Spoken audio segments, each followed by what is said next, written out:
you cannot have what I refer to as dysfunctional goal making. Pursuing common goals is critical. And that's why I believe that the thing that made a difference at Meezan Bank was the vision and the mission of the bank. This was something that was written by the original core team of the bank, not by a third party consultant. And it has remained the same vision and the same vision statement right from 1997-98 when the bank was incorporated. What is the vision statement? The vision is to establish Islamic banking as banking of first choice. Ego is, I think, something that I see a lot in banks, and is something that we work very hard to keep out of the equation. If you want to be the largest retail bank in Pakistan, you need a large branch network, right? Do you think this future is still branches, or do you think log ab digital first pe jana shuru karenge? Secondly, what do you think about the DRB? If you were to start a fintech today in Pakistan, in the financial services sector, knowing everything you know at Meezan, where do you feel are the gaps and what areas would you explore? That's why I'm here, because I think sometimes telling the story is important. Thank you so much, Arif Saab, for joining us. I've heard a lot about you. We've all seen Meezan grow and become the largest bank in Pakistan. So I would love for you today to share your story, sabse pehle, and then the story of Meezan, how it all started. So let's start with your journey. You're born and raised in Karachi, right? So thank you, Mubariz. Thank you for having me on your show. And a little bit about myself. So I was born and raised in Karachi. My father was a civil engineer, and I had this aspiration to also do engineering, but he said, nahi, engineering karne ki koi zarurat nahi hai, paise nahi bante, chartered accountancy karna hai. मैंने कहा ये क्या होता है? I'd never heard of chartered accountancy. So he said, नहीं, वो एक दोस्त थे उनके, he was a senior partner at Ferguson's. So he said, he's going to meet you and he'll explain to you what chartered accountancy is all about. Long story short, I ended up doing my chartered accountancy. मैं England चला गया, वहाँ से मैंने chartered accountancy की. I qualified in 1982. Okay. And then I was actually very lucky because I managed to get into one of the big 5 firms. At that time, it was called Pete Marwick Mitchell, which later became KPMG. Okay. And as luck would have it, I got posted to a banking department. Okay. So I used to do bank audits, ANZ Grinleys, a lot of big names. HSBC was one of my main audits as well. HSBC. And this is in Pakistan or in London? London. Okay, fine. तो मैं London 1985 तक मैं London में रहा. ठीक है. In 1985 I decided, we are 2 brothers, एक मेरा छोटा भाई है, वो भी US चला गया था, and he never came back to Pakistan. So my parents were on their own. In 85 I decided to come back to Pakistan. Okay. And I wasn't sure what I wanted to do, but I ended up with Faisal Bank. They were looking to set up a bank in Pakistan. Faisal at that time was headquartered out of Bahrain, part of the Darul Mal Islami group, which was set up by Prince Faisal Al Saud, the son of Shah Faisal. Yeah. And they decided to set up an Islamic bank in Pakistan. So they hired me. I spent a year with them in Bahrain. And then in 1987, we opened the doors of Faisal Islamic Bank of Bahrain, Faisal Islamic Bank of Bahrain in Pakistan. Okay. So that is when my journey in banking started. I worked with Faisal till 1992. In 1991, MCB, Muslim Commercial Bank, later known more popularly as MCB, was privatized in 91. And in 1992, I joined MCB to head their investment banking department. Okay. So I set it up from scratch, and Allah ka shukar hai, it proved to be very successful. And then eventually, in 1996, my boss at Faisal convinced me to come back to Faisal Bank. So I went back to Faisal Bank, and I had a stint with them for 3 years. But you're doing investment banking at Faisal as well? No. Okay. No. My investment banking, I headed investment banking for MCB. But at Faisal, I was doing commercial banking, right? I was assistant chief manager. In those days, foreign banks were not allowed many branches. Okay. So I was responsible for the business in the south, which was primarily Karachi, आप समझ लें. समझ गया. ठीक है.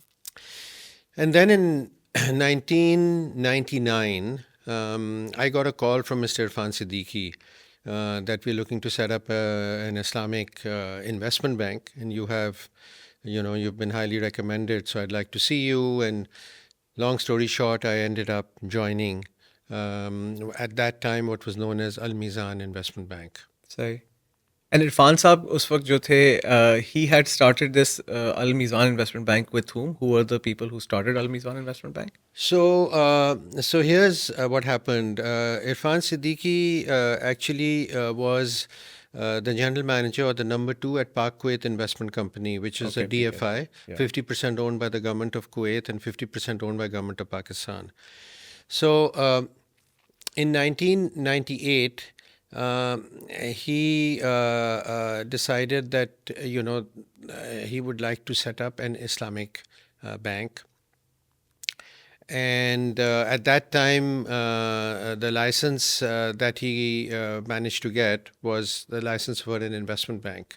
So Al Mizan Investment Bank was born, and it was actually incorporated in 1997, but early in 98, if you remember, we had the nuclear test. Yeah.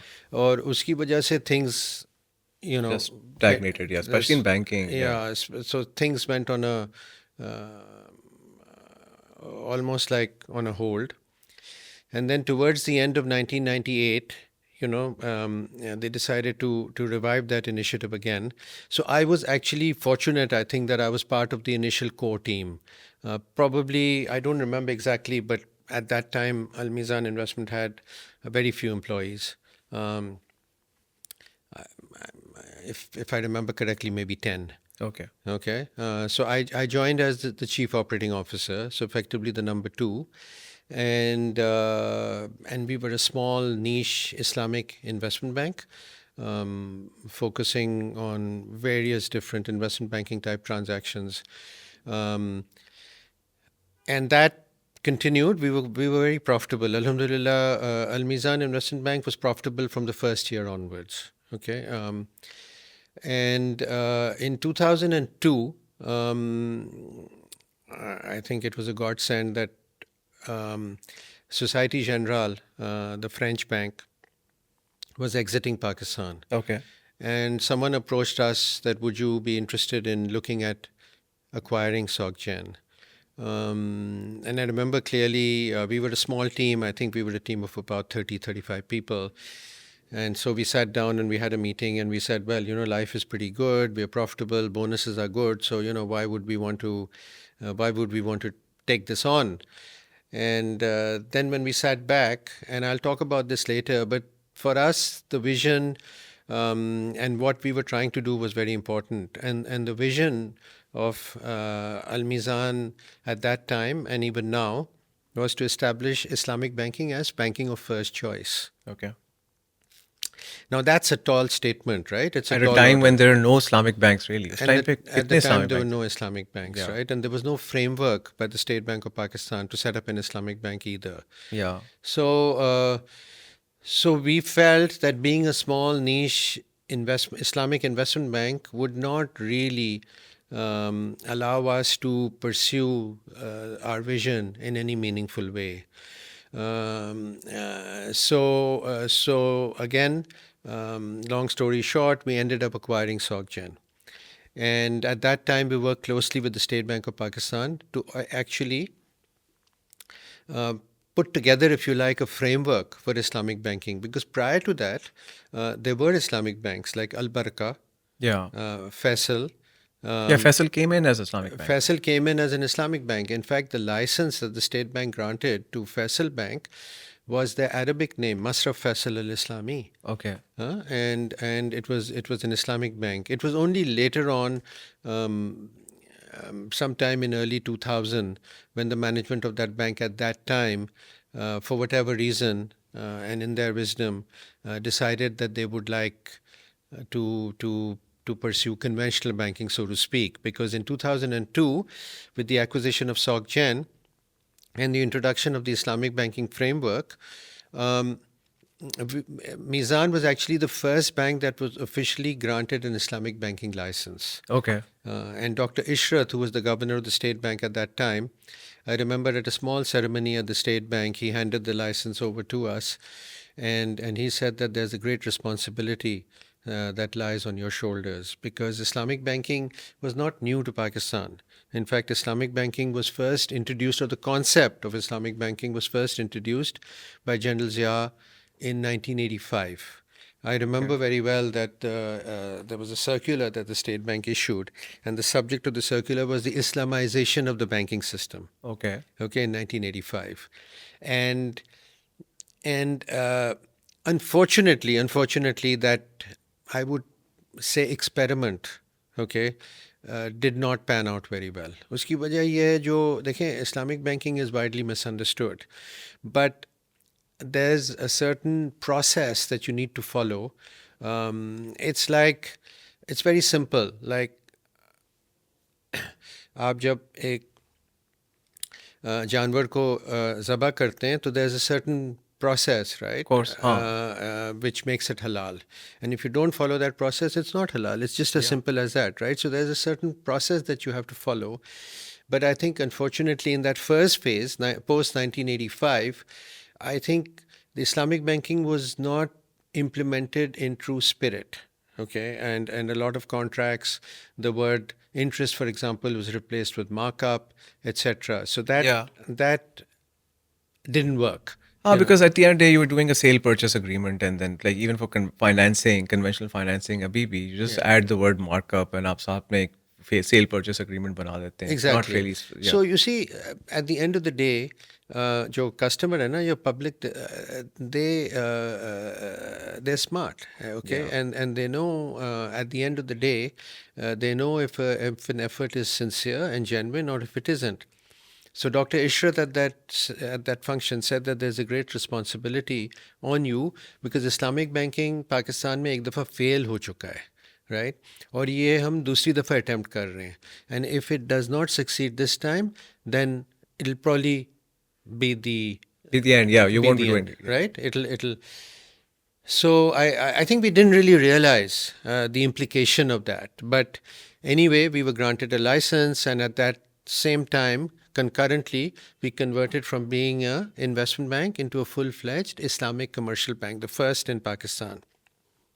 Sogdian at that time had 3 branches.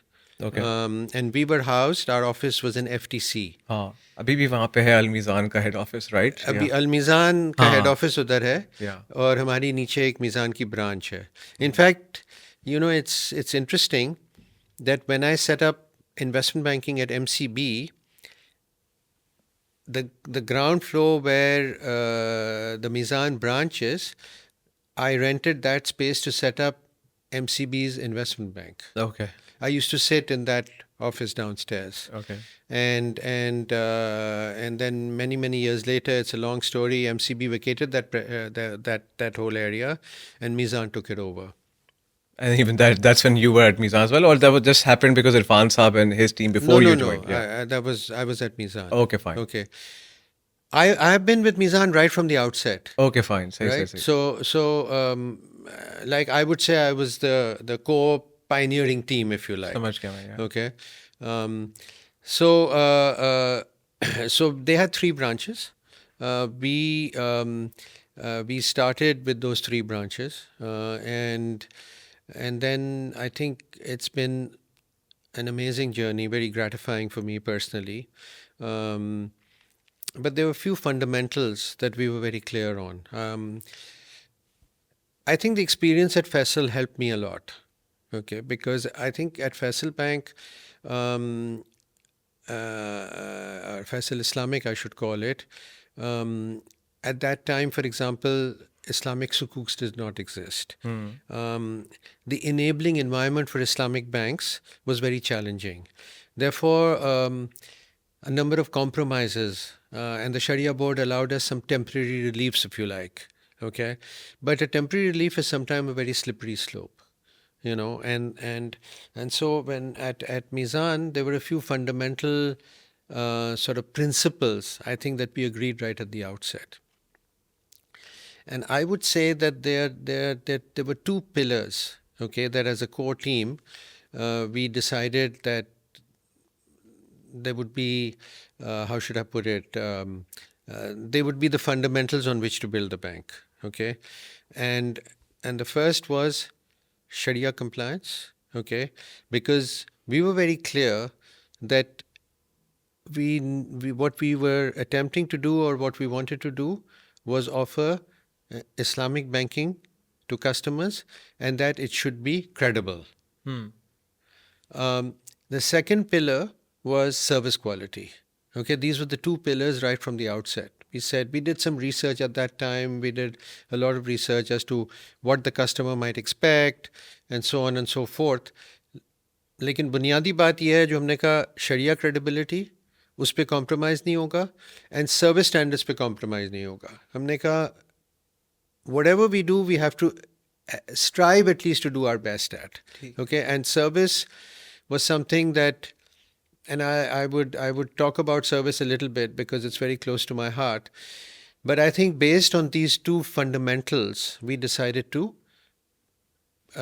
pursue Islamic retail banking. Yeah, but let's talk about service and then we'll continue with the story. Yes. What do you feel is, say, abhi jab bhi main, every time you go today, right on LinkedIn, having a terrible time opening my bank account, Falana Bank, as a business or as an individual, and it will resonate so well.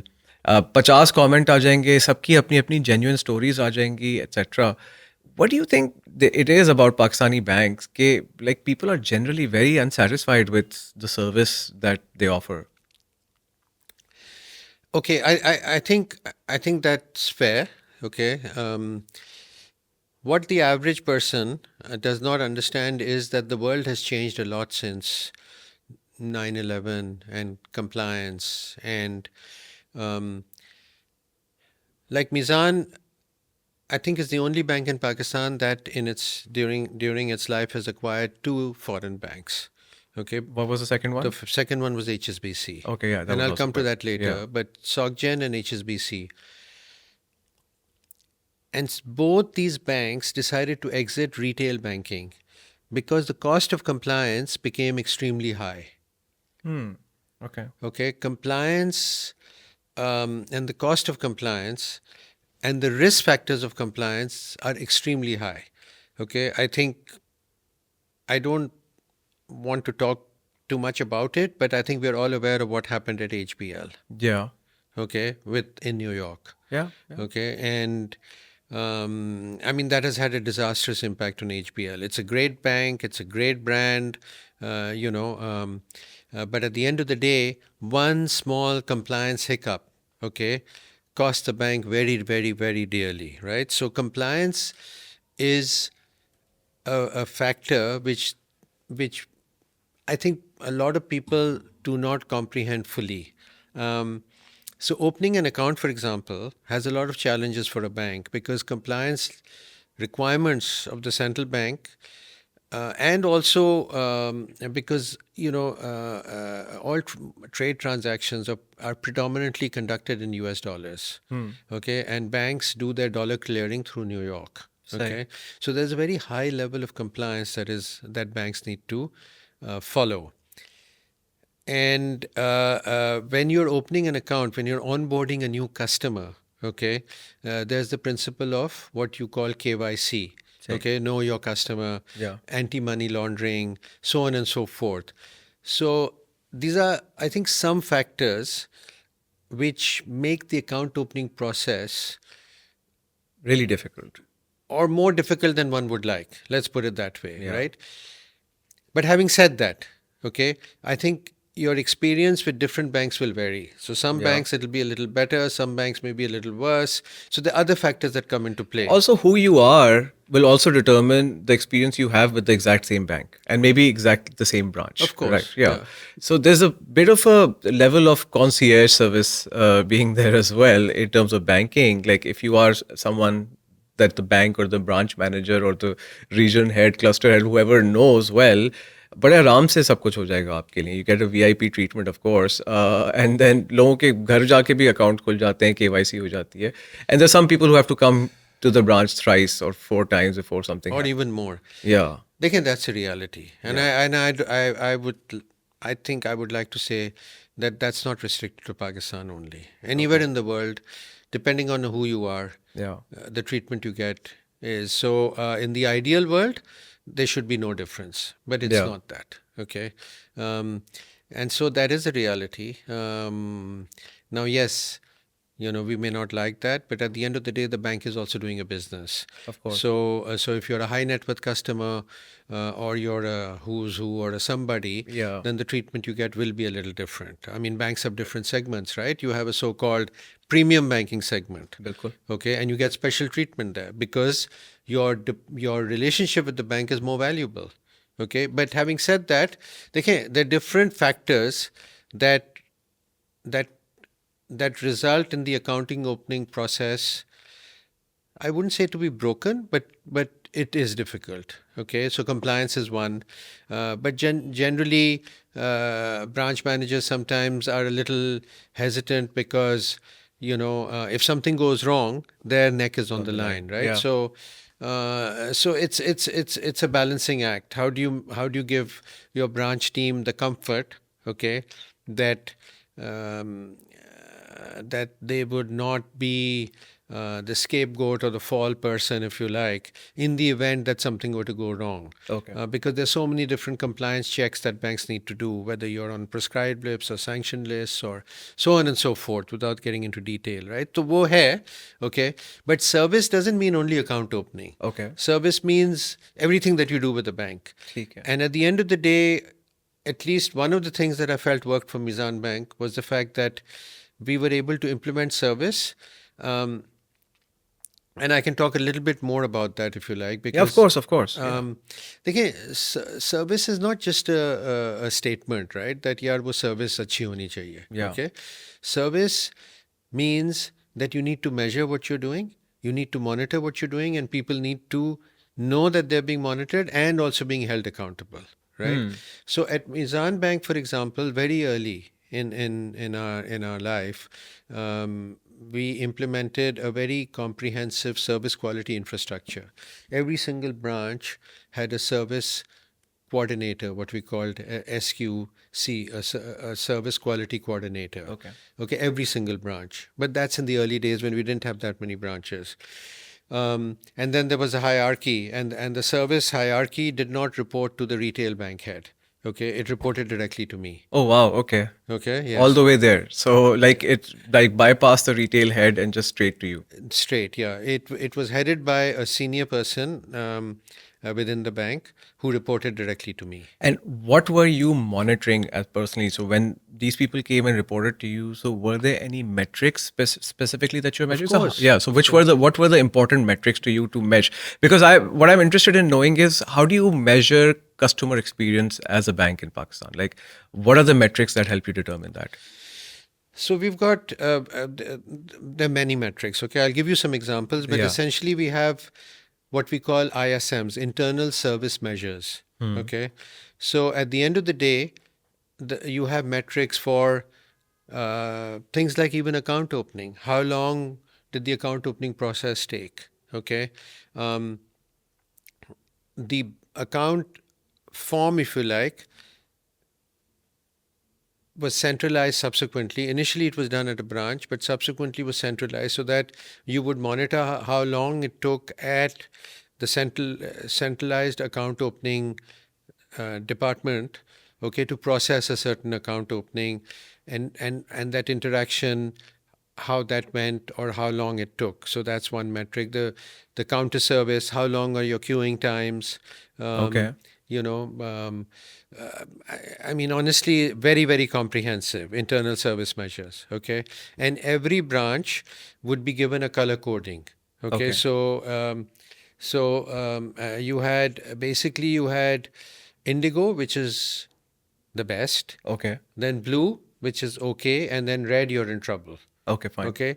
And so everything was measured, and you got points or marks based on how you performed against the metric, and then you were given a certain score, and if your score fell within an acceptable range, you were blue. If you were higher than or better perform better than you were in the Indigo. Now we have I think a few years ago we introduced a gold standard as well. So above Indigo, so you had 4 levels. Okay. Okay, and it was a carrot and stick, right? So Perfect. Yeah. There's an incentive. if a branch was in red, for example, for 3 consecutive months, then it would affect the increment and the bonus of the branch. Okay. Um, and if you were in gold or if you were in indigo, you got incentives. So it's that it works that way. We also had something called SLAs, which are service level agreements between departments. So it's not just customer facing metrics, right? It's also internal, because your value, the end to end value chain of the customer experience, part of it is the bank and the customer, but then a lot of it is internal. So that entire value chain needs to be measured. Okay, and you need to make sure that each component of that value chain is working. Okay, that's why a lot of banks talk now about digital and digital transformation, and I think a lot of focus is now on the first front end customer bit. But at the end of the day, if you don't digitize the value, if you don't digitize the chain all the way, it's broken, right? So I think these are some fundamental things that we focused on and continue to focus on. But service quality, at one time, I think Meezan by far had the most comprehensive service quality infrastructure of any bank in Pakistan, in terms of the number of people that were engaged in just monitoring and trying to improve service. And in the long run, or even in the medium term or in the long term, I think that really paid off for Meezan. Yeah, because coming back to the Meezan story, this was your one of the 2 pillars. So Yes. one pillar was Sharia compliance, the second was service. Yes. And that's something you like at the core of the bank that you were building from day one. Yes. So Yes. it was. So you'd say it's easier to build when you have 3 branches. That's when you can build the right systems and then scale them accordingly. Exactly. And I think, look, there's so many, people ask me now, that, what was the secret sauce, or kya success factors kya the aapke.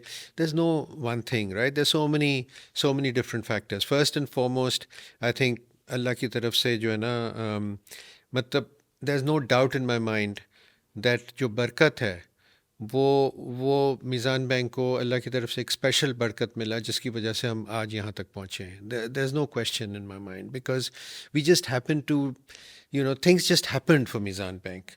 We got amazing people, for example, because at the end of the day, a bank is just a group of people. Of course, yeah, like any organization. And we were literally like a startup or a very small setup. People didn't want to lose lucrative jobs with the big banks and the big brands, if you established brands, yeah, exactly. Established brands, and come to, who knew what Meezan would do, right? I mean, it's not, I think, been too long, or it hasn't been too many years since our competition has really taken Meezan seriously. Okay, Meezan was really below the radar for many, many, many years. Yeah, so let's talk about how when you got to that point, right? So after you started, you acquired SocGen, and then what happened? Now you've started building the bank. What is the next step in the story? I think two steps to my mind in that story are very important. Yeah. Okay. One was, I mentioned people. Okay. Yeah. People, I think there was a recognition, or word went around that, yeah, these people are serious about Islamic banking, and they're not doing it as a label or just as a money making. Yeah. Okay. Because when it came to Sharia and Sharia compliance, there was no compromise. Okay. It was also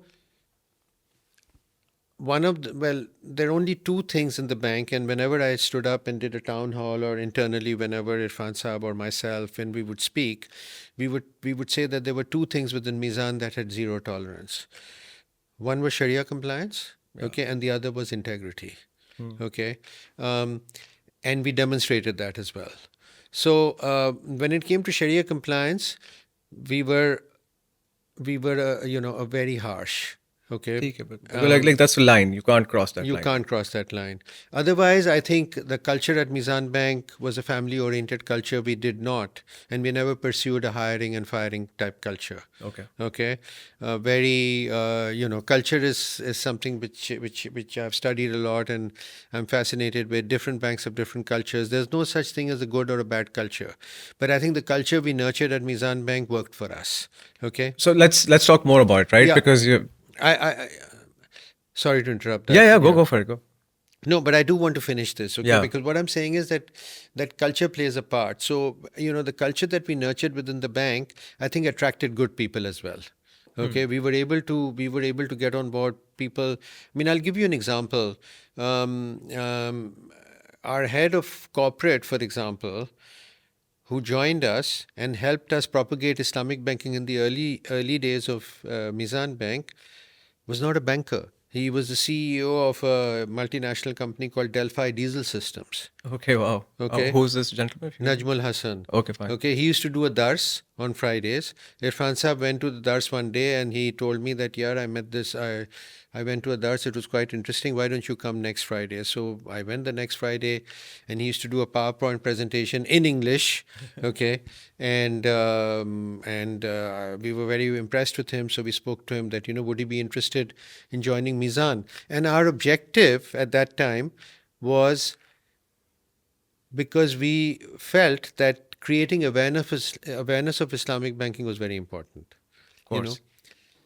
Islamic banking, was very, I would say, very misunderstood at that time. People had a lot of misconceptions because देखें, religion जो है ना, religion is a very personal thing. हाँ. Okay, जब हम religion की बात करते हैं तो everyone has their own opinion about what is right, what is wrong, and often we also are judge we are very very in हमारे माशरे में ना, we are very quick to judge as well.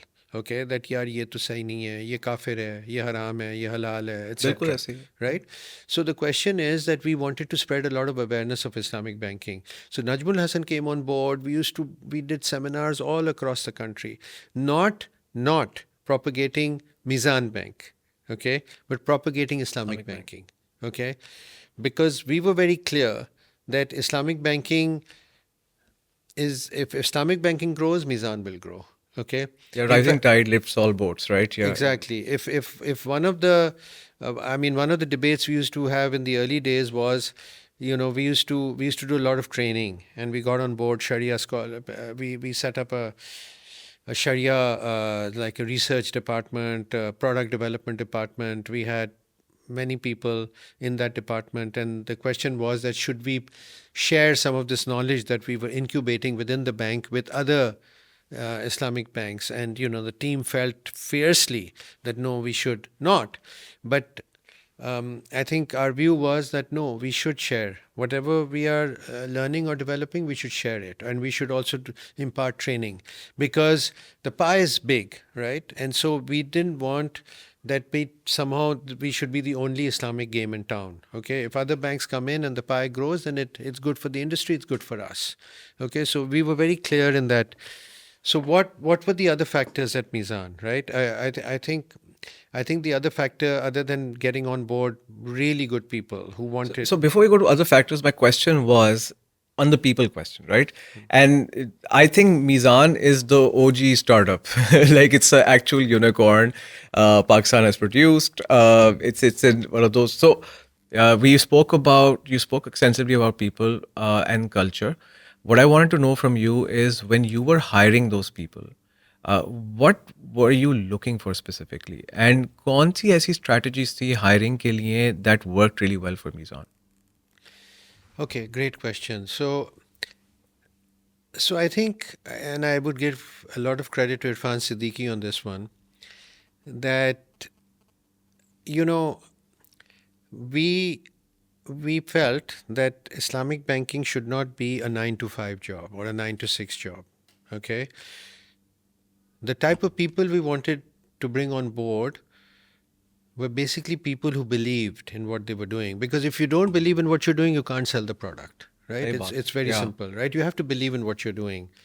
And so for us, when we interviewed people, I think it was very important to try and understand their real motivation. of wanting to join Meezan Bank? Is it just the paycheck, or do you want to actually achieve something? Um, because at the end of the day, unless you have a group of people who actually have a common vision and want to achieve something collectively, okay, and I'll talk about that later because I think that was very, very critical in the story of Meezan Bank as to how we were able to bring people to all work together to achieve a common goal, a common vision, right? Um, so I think lifestyle was very important as well because Okay. at the end of the day, we felt that if you talk about Islamic banking and you say that, okay, I work for an Islamic bank, but your belief system is something else, okay, I think that's a contradiction. So we were looking for people who effectively believed in what they were doing, okay, and had also a lifestyle that was consistent with Islamic values. Let's put it that way, Perfect. Yeah, that okay. makes sense. Um, and I think that worked for us because we got people who were very sincere and who were passionate. And I love the term passion because I think you can't achieve anything in life unless you are passionate about it. You know, we are in a world today, I believe, of instant or wanting instant gratification. You Bilkul. know, Yeah. um, but I really think there's no substitute to hard work. Um, to really have a longer term goal, okay, and not be extremely short sighted. Yes, I think compensation is very important, getting ahead in your career is important, etc., etc. But that should not be the only objective or the only goal in your life, right? I think you should have an aspiration to do something bigger than yourself. And I think the initial core team at Mizan was very, very clear on that. Okay, and it paid off. It paid off in every sense.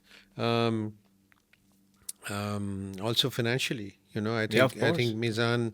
Mizan was able to pay out bonuses better than I would like to say any one of our competitors. Okay, we've always had a pay for performance culture within the bank, so we looked to hire people who were very dedicated to the cause because the cause was critical. Okay. Um, and at the end of the day, other attributes are also important. You can't say that, acha, theek hai. And we were not looking for any stereotype, for example, that dari ho ya topi ho, etc. Nothing like that. Okay. But we're looking for people who believed in what we were trying to achieve. Okay.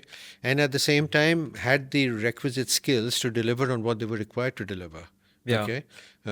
So you needed to have all the attributes of a good banker or a professional, but at the end of the day, to actually believe in what you're doing.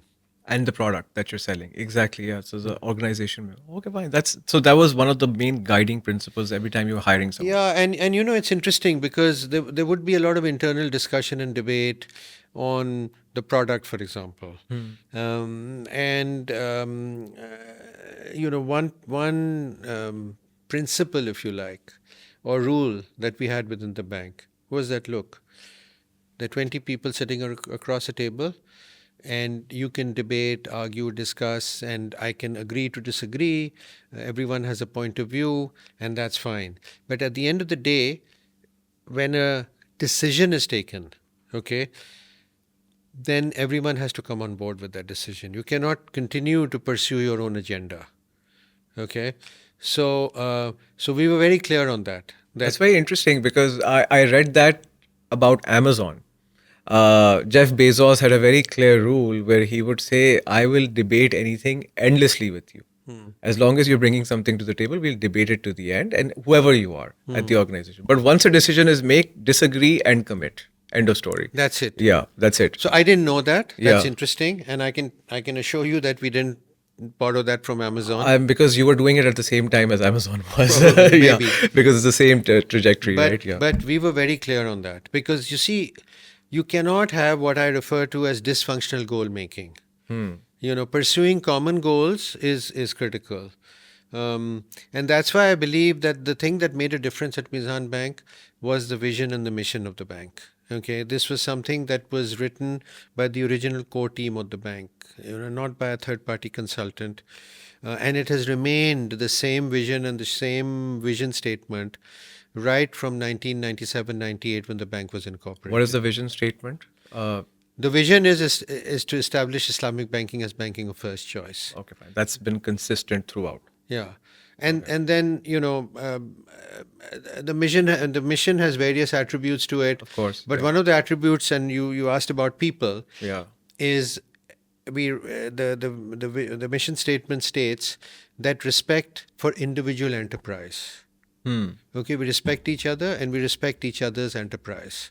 So, creating a society, an equitable society, that was one of the missions, for example, and so on and so forth. So I think at the vision is at your apex, right? And Okay. if you now one of the things that I studied a lot on, and we tried to implement at Meezan Bank, was that how do you get people to pursue a common vision? Yes. Okay. Absolutely. Yeah. Okay. So I came across an article. I used to read this journal, the Harvard Business Review, Yeah. and one of the cover stories was on strategy, and that article talked about a tool which was implemented by two Harvard professors, Kaplan and Norton. And what they came up with was the tool was called the Balance Scorecard. I don't know if you've heard of it, but it's very famous. I think the Balance Scorecard has been implemented by one statistic that I had read. It's probably out of date now, but going back in the early 2000, at that time, 70% of Fortune 500 companies had implemented the Balance Scorecard. So, what is the Balance Scorecard? Okay, it is essentially the principle of the Balance Scorecard is that you have financial goals, let's say, okay, but to achieve your financial goals, okay, what do you need? You need three things, okay. You need the right people, you need the right process, and you need the right customers, Okay. okay. Okay. So if you have the right people, and you can deliver and put into place the right processes, okay, and you can deliver that effectively to your customer, that's where this quadrant, it talks about four quadrants, Okay. okay, the people quadrant, okay, the process quadrant, the customer quadrant, and the financial quadrant, ठीक. okay. समझ गया. Yeah. Now the focus is, a lot of companies will just focus on the financial quadrant, but the financial quadrant are outcomes, okay. I mean, let's say that you're the board, and the board says मुझे तो 20% return on equity चाहिए, ठीक. okay. That's great, but how do you achieve 20% return on equity? You know what I mean? I completely understand. Yeah. Yeah. So then what you start doing is to say, okay, we know. Then what do we need to do in the people quadrant? Okay, because if you don't have the right people, no matter how good your process is, it won't work. Yeah. Okay, and you could have very good people and very good processes, but if you don't deliver it properly, you won't get the right customers. Okay, and you get these three pieces right, your financial outcome, your financial metrics or targets will come automatically. Absolutely. ठीक है ना? ठीक. ठीक. So it's logical. Yeah. So that's what the scorecard is. So essentially, what you do is you say, okay, what is my ultimate goal? My ultimate goal is to establish Islamic banking as banking of first choice. What does first choice mean? Okay, first choice means so many things. When I think about Islamic banking, I should think about when well, no, sorry. When I think about banking, I should think about Islamic banking. I should think about Islamic banking, and I should think about Meezan Bank. Okay. Now, how do I do that? How do you create a brand? What do you do? So it's Everything else follows from there. So Everything that's else. what you keep at front, and that's your North Star, basically. That's the North Star. Yeah. So I mean, I used to strategy is something that I'm very very passionate about and very close to my heart, and we put together a strategy team, and we implemented the Balance Scorecard, and in 2004. 2003, 2004 was the first strategy document that I took to the board. And I think ever since then we've been learning, okay, because it's been a process of learning, iteration, etc. Meezan Bank implements the balanced scorecard today, but it's a much more refined and a fine version Of of what course. was implemented in 2004, Like 20 obviously. years ago. Yeah, 20 exactly. years ago, right? Um, we used to look at a lot of case studies. Harvard Business Review, they publish case studies. Two of my favorites. One was the Southwest Airlines case study. The other was Ritz Carlton Okay. as a hotel. Fascinating case studies, lot of learning. We used to run this internally to see what they did right. Southwest Airlines, by the way, was one of the most successful airlines in the world. Airline and a business, by the way, as an asset class, is not very, very profitable. Yeah, exactly. Okay, if you look at the last 30 years, airlines come in right at the bottom of the list, बिल्कुल okay, सही as an बात है. asset class. Yeah. Southwest and Singapore Air are the two airlines which have consistently done well. And Southwest is a very interesting story because of I think I I don't think time would allow to get into a lot of that detail, but I would encourage you to the case studies available, read up on Southwest and see what they did to make it so successful. Okay, definitely. But Yeah. what did you pick from that? But what I'm interested in is because the case studies you're quoting are not banks. Another thing that I loved about what you said was that you hired someone who was a CEO of an MNC Yeah. and not a banker. Yeah. I think innovation happens when you mix multiple different things and you somehow find that combination. So Correct. how what it's clearly the right instinct on your part and Irfan Saab's part, but how did it help Meezan specifically? Like, say, what did you learn from, say, Southwest, or what did you learn from Ritz Oh, Carlton? everything. So Ritz Carlton service, for example. Okay. Like Ritz Carlton had a principle or a motto internally that if you come across a problem, you own it until it is resolved, or you hand it over to the respective owner. Okay. Okay. So you don't say, well, this is not my area. This is Okay, not my fine. department. So Okay. extreme ownership of it. Extreme ownership. So one of the things we worked very hard to build within Meezan Bank is ownership.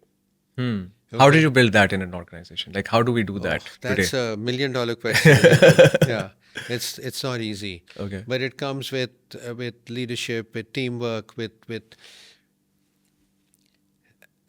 I don't know if you've come across the book Good to Great by Jim Collins. I've read it. Yeah. You've read it, Yeah. right? So one of the things that because it's research based, he studied many companies, and one of the things I loved in that book was the statement that you know companies that went from being good to great were basically a bunch of ordinary people doing extraordinary things. Bilkul. Yeah. Okay, and I love that because I really feel individually I don't think Mizan Bank ever had any real superstars. Okay, Like real in that sense, कि हाँ अब तो पूरी दुनिया जानती है कि ये superstars and anything like that, right? exactly Yeah. anyone individually, but I think collectively we were able to unleash something much bigger than ourselves. And I think there are two factors. Number one is because we really believed in what we were doing. Okay, because that's very important. If you believe in what you're doing, I really feel you'll be successful. Okay, um, and you don't feel the day. I mean, I've had so many senior people who, when they joined Mizan Bank, few months into the job, I'd ask, कैसा जा रहा है या कैसा लग रहा है आपको Meezan bank? And often I'd get the response saying that, sir, Meezan bank में जो है ना एक अजीब अजीब बात यह है जो मैं थकता नहीं हूँ मीज़ान बैंक में. रात 8 बज जाते हैं, 9 बज जाते हैं, लेकिन मीज़ान बैंक में स्ट्रेस नहीं है या मैं because you are enjoying what you're doing. Right? Yeah. It's not work anymore. It doesn't feel like work.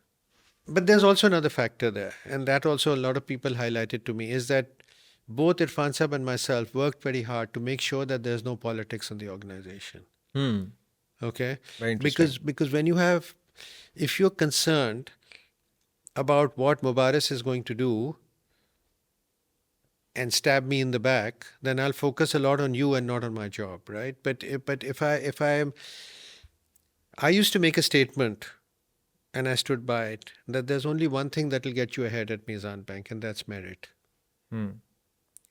It doesn't matter who you are or where you come from, whether you're a मुहाजिर और पंजाबी. हमारे मुल्क में ना बदकिस्मती ये है जो polarisation बहुत हो गई, Yeah. and that has been, I think, one of the tragedies. Let's not go into that quota system, Of etc., course. Yeah. etc. Yeah. उसकी अपनी But a वजह. lot of negativity, right? So we made sure that we continuously reinforced a culture and environment within Meezan Bank that did not tolerate politics. Okay, if देखिए, that's utopia. That's it happens. Of Okay, you course. will get people trying to get ahead by, but it. I think that culture is always top down. Of course, it has to be seen. It can't be. It can't just be words. People see proof, and that's Correct. when they truly believe in something, Correct. right? So I think the fact that people believed in what they were doing, there was an environment which was conducive. They were not worried about how do I get ahead in this organization, how nice I have to be with to my boss, etc., etc., which is common, Yeah. right? And maybe I'm being a little idealistic as well, but I can certainly say that in the first 20 years of the life of Meezan Bank, I think a lot of these factors held true. But as I think the challenge will be, in the next phase of Meezan Bank, how one is able to maintain that culture. As it grows even larger. And as it grows larger, because now Meezan has 18,000 people, mashallah, Wow. more than Okay. 1,000 branches, right? So going back to strategy and the balanced scorecard, Yeah. because I think I went off on a Yeah. That's tangent completely there. okay. Yeah. So, देखिए, the balance scorecard helped us because it one of the things that the scorecard does, it aligns people. How does it align people? Well, you have your top vision, you have your goal, you sit down and you say, what are our goals? What are our short-term goals, medium-term goals, longer-term goals? And then you break that down into actionable items. What initiatives will you take to achieve those goals?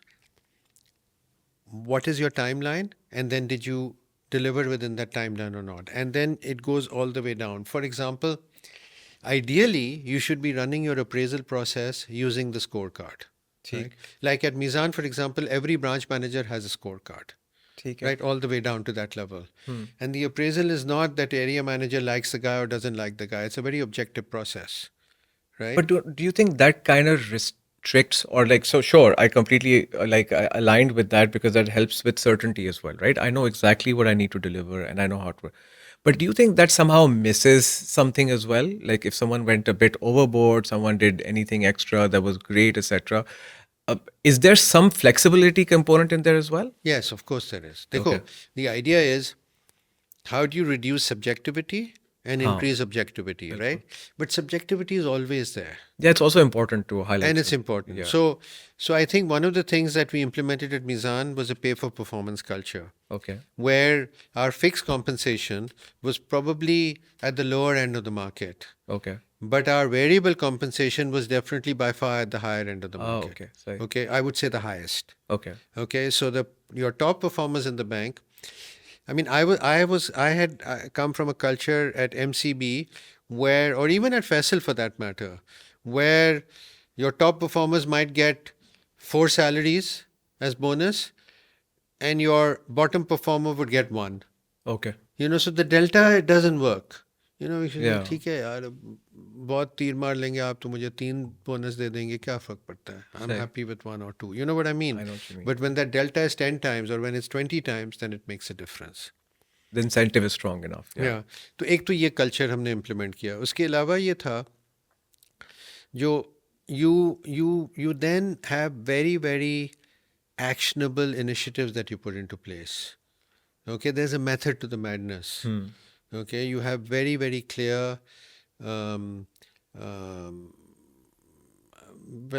we call it initiatives or you call it what so at the top level you have one scorecard which is effectively the CEO scorecard, but I think I'll talk about a little bit about my relationship also with Yeah, I'd love to. Yeah. and how that worked. But at the end of the day, I think the scorecard that the board approved was a high level scorecard, and you farmed it out. You farmed it out to your direct reports. It was a bit more detailed than they would. So, for example, business had a certain strategy, right? They needed to achieve certain things, your goals. Like, I mean, a simple goal would be deposit target kya hoga aapka, समझ गया. Yeah. right? Now, what does technology have to do to enable that to happen? Or what does HR have to do to enable that to happen? So that's how people come together.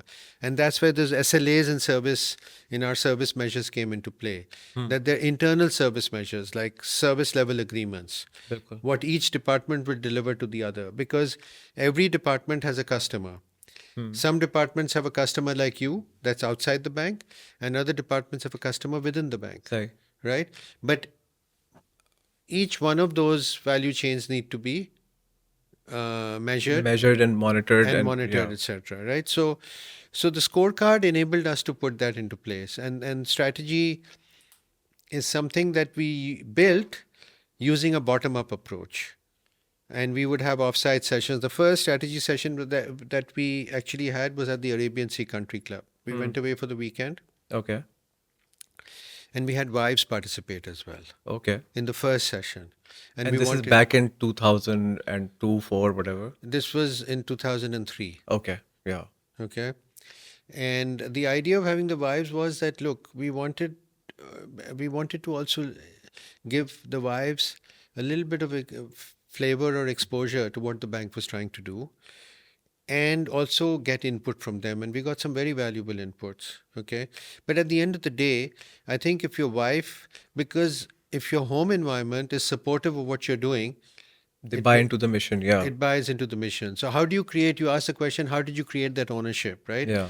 You create the ownership by putting these kind of tools or structures in place where people understand what we need to do. Okay. There's a clear incentive that if you are able to deliver on that, then there's something in it for me at the end of the day.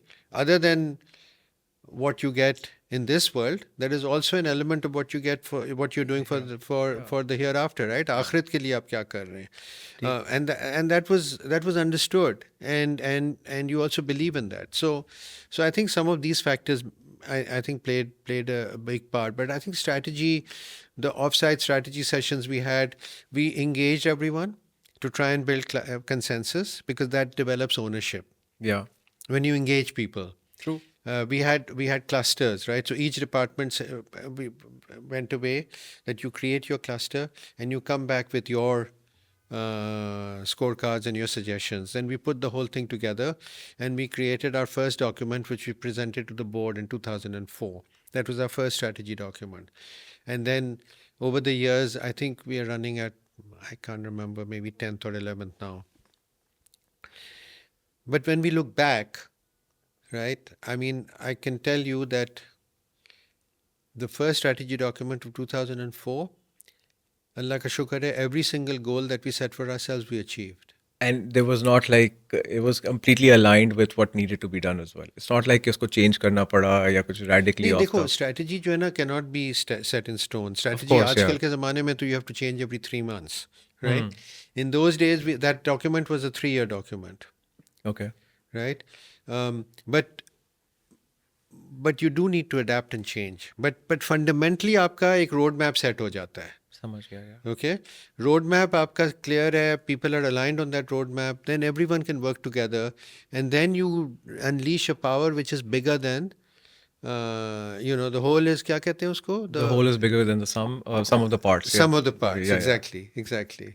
Yeah. No, that's very important, because one other thing that I'm just picking up from what you just said was that strategy to hai, but communication of that strategy was also great, right? Like, because when you make everyone part of it, you communicate it to the last level. When everyone is clear on exactly what they need to do, that I feel, because I feel like a lot of people don't act because of lack of clarity as much as lack of will. Exactly. जब नहीं पता होता क्या करना है, then you just like, and you're also scared to ask. Which brings me to my next question around culture while we're at it as well, and strategy. What was yours and Irfan Saab's leadership style like? Open door policy, anyone can come? Completely. Completely. Like, Completely. anyone can walk in. Open door policy. So I think the formula or the structure at Meezan Bank, I think in the banking industry was unique, probably is unique, How? in a sense that mostly you have a very dominant CEO, Hmm. and then you've got your second line of 15, 20 people who direct Report, yeah. reports. Okay, and that's how the hierarchy works. Um, at Mizan, because of various reasons, um, I was always the number two. I joined as chief operating officer, but I think the term chief operating officer is a slight misnomer. उसकी वजह ये है जो um, it was not as though I was looking after operations. So right from the outset, all business units reported to me. Okay. Okay, so I had line accountability for business targets. ठीक है. Okay, um, and the relationship between Irfan Sahab and myself was very symbiotic. Irfan Sahab, I think we're as individuals very, very different people, but that's the beauty of it because we brought, I think, a lot of the weaknesses that I had, for example, was something that Irfan Sahab could overcome, and vice versa. Complementary skill sets, So I basically. think I think we had a very complementary skill set. We had a relationship, which is in our vision statement, also mission statement of respect for each other, right? I mean, there were times when we would argue, we would disagree, etc., but we always had a very high degree of respect and regard for each other. And one thing that I would say, and and I think I can say this for both of us, not just for Irfan Sahab or myself, that we were able to keep ego out of the room. That's very important. Like, that's a very hard thing to do. Very. Yeah. And obviously, credit there goes more to Irfan Sahab than to me. Okay. Okay? Because he, at the end of the day, is the boss, as the CEO, right? So, ego is, I think, something that I see a lot in banks Yeah. and is something that we worked very hard to keep out of the equation. Okay? Because humility is part of the culture at the bank. Okay? Or it's a culture that we demonstrated and we tried to build. Okay? Because, there's a certain concept of a brand persona. Yeah. What does your brand stand for? What are the values? So one of the things that we continuously reinforced was humility, and it was something that people endorse a lot. I would get a lot of customers who would say that one of the things we love about Mizan is that everyone is humble. People have humility, and I think that's very important, and that is something that we nurtured, and over the years, the relationship between two of us worked because ego didn't come in the way. Okay. At the end of the day, how do you work together? Okay. Yeah. How do you work together? Because if I say I'm the boss, this is how it's going to be, it doesn't work, right? At the end of the day, you have to, or you should. Okay. It doesn't matter what or who that person is or what level in the organization he or she is at. But if you can learn something from that interaction or take away something, I think that's very valuable. So between Irfan Sahab and myself, we were able to work together. I don't think we ever had a scenario where we had a padda to a level where he said that, I'm walking out of the room, yeah, whatever. So, but it's unique. I think in a lot of banks, or at least I'm not aware of any bank that was able to work in a organization structure like Mizan had. Yeah. Because when you look at our org chart, for example, it is very unorthodox. Okay. Because business lines reporting in one place. You have support groups. Like, what are your support groups? Your technology, your operations. So my view was that you cannot run business unless you have the support groups as within that umbrella. Because I had experienced in my earlier stints with other banks that often, for example, business and operations didn't see eye to eye. Legal or maybe your other things also probably have had friction, etc. Correct. So we said, okay, business, operations, and technologies, these three key pieces should be under one. So they were part of my shop, Okay, or fine. reported to me, right? And therefore I was able to be the unifying factor. And we would sit together and argue and fight or whatever, but we'd get it done at the end of the day. So I think that worked for Meezan Bank. So, one question on that, because I've seen a lot of startups, I've seen a lot of early stage businesses, some successful, some not successful, and co-founder disputes are credited as one of the biggest reasons why most early stage businesses fail, because the people in charge of running it, who have the most ownership or the are actually in charge of running it, they obviously have disputes. Now, I firmly believe that if two people are always saying the same thing, one of them is useless, right? So, some dispute is good.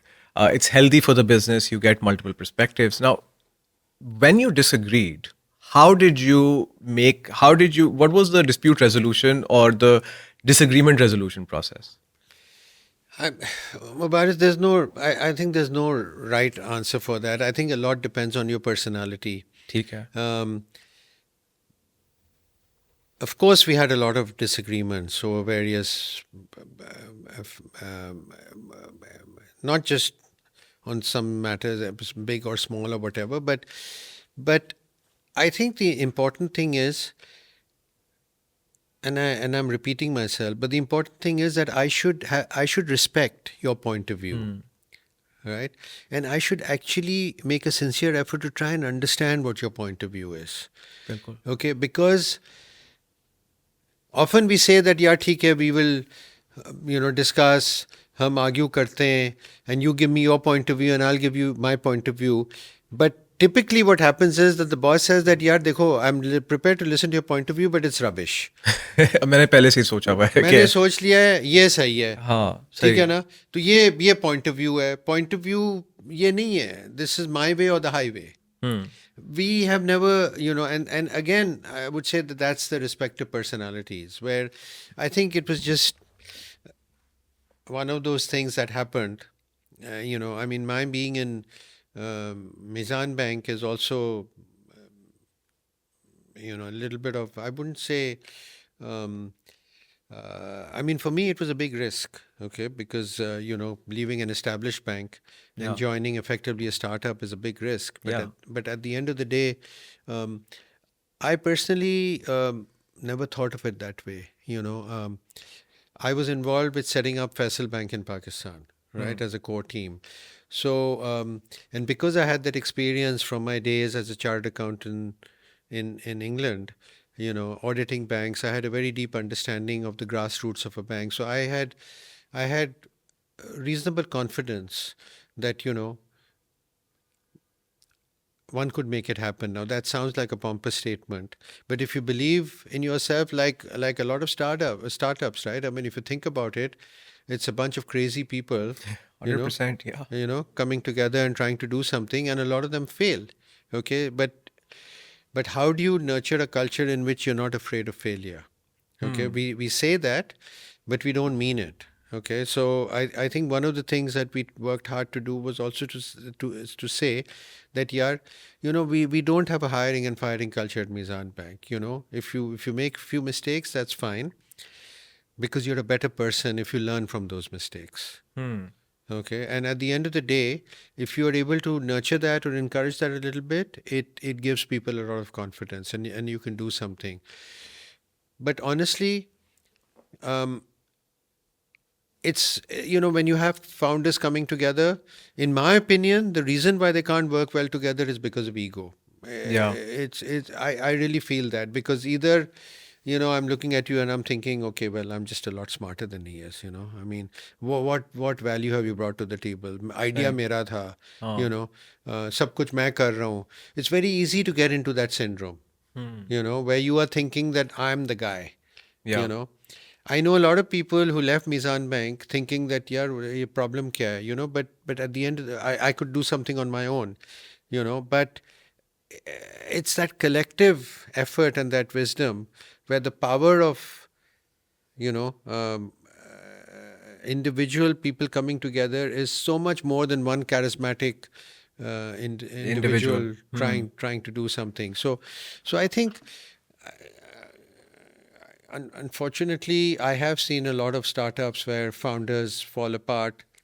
Mm, recently, a common friend of ours had that experience. Of course, yeah. I don't know if you're aware of that or not. I am. I am. As a lawyer, people tell me a lot of stuff. Yeah. Yeah, So I am aware of it. yeah. Bilkul, yeah. So I mean, to my mind, that was quite bizarre, right? But at the end of the day, what are the factors that happen? Or what are the what caused that to happen? I don't know. But yeah, I mean, you have to experiment. You have to. I think humility, or the opposite of ego, and just understanding that someone can also add value is important. Yeah, valuing that input. And also, I mean, from what I'm gathering, there was never any dispute around the core mission Never. and what you want. So that's the most important thing that ties you together, because there could be any path. There could be many paths to the destination that you all believe is fine, as long as you believe that is the right thing. Yeah. And the other thing that I think worked well for us was that we always had a long-term vision. Okay, I'll give you one example of that. So, uh, the example is opening new branches. Okay, when you Okay. open a new branch, on average, it takes 18 to 24 months for the branch to break even. Okay. Okay. Now, right from the outset of Meezan Bank, day one से हमारा pay for performance culture था. ठीक है. Okay. And what does that mean? It meant that you had your P&L account. There was a formula that generated a bonus pool. ठीक है. And it was a formula that came directly from the P&L account. सही है. Okay, you generated profit, you generate a bonus pool. The bigger the profit, the bigger the bonus pool. Okay, how you distribute that? That's where your scorecard and objectivity and subjectivity and all of those things come in, right? ठीक है. But you have a bonus pool. Now, the one of the things that's happened in a lot of financial institutions is that because your bonus is driven by short-term goals, right? The entire management goes into a short-term thinking mode. So, for example, had we done that, we would never have expanded our branch network, because if you open 100 branches, okay, the real fruit of that investment will come through in year 2, year 3, year 4, and so forth, right? Yeah. So your bonus of this year will actually be impacted. सही बात है बिल्कुल. Yeah. Okay. Yeah. You are on a negative Because for आपने every बहुत single हाँ. new branch that you've opened. But we were one of the most aggressive branch opening banks in this country. Okay, we expanded our branch network very, very aggressively because we understood some fundamental principles that what are we? You need to understand who you are, what you're selling, what your product is, who is your audience, right? हमने कभी ये नहीं सोचा जो हमें city bank बनना है या HBL बनना है etc. We were very clear that we wanted to establish Islamic banking, right? And we tried to understand very deeply who is our customer. हाँ बिल्कुल. Yeah. Okay, so in order for us to target that segment, our customer segment, we were very clear that we needed to be a retail bank.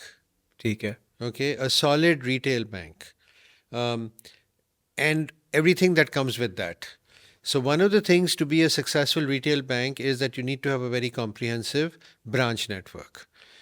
So once we were clear on that agenda, then we said, okay, then we need to roll out our branch network as aggressively as possible. And that's what we did. But we didn't compromise on things like, that we were we were very careful in selecting the branch location, so many different factors, in deciding where to open a branch, because it's a big investment.